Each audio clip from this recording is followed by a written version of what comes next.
Welcome. You are watching Infotech Zone. Hello everyone. Do you know why human head transplantation not successful in past or why it will never work in near future? Well, I will tell you in this video. Watch the video till end. There are several scientific and ethical reasons why a human head transplant is highly unlikely to be successful in the near future.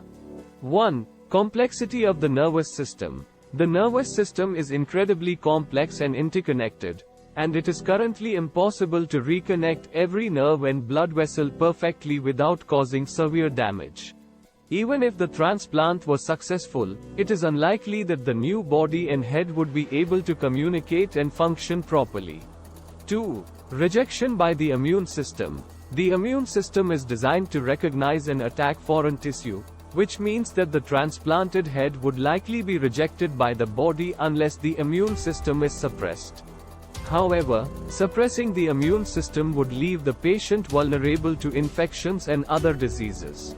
3. Ethical concerns. Human head transplantation raises numerous ethical concerns, such as the risk of severe harm to the donor and the recipient, the potential for the recipient to experience a loss of personal identity, and the possibility of creating new forms of inequality based on access to transplantation.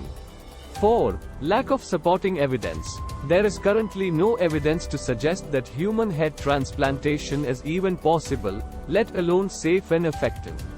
The few experiments that have been conducted on animals have been met with significant ethical objections and have not provided compelling evidence to support the idea. In conclusion, while the idea of human head transplantation may be intriguing, the current state of science and technology suggests that it is highly unlikely to be a viable option in the foreseeable future. Thanks for watching.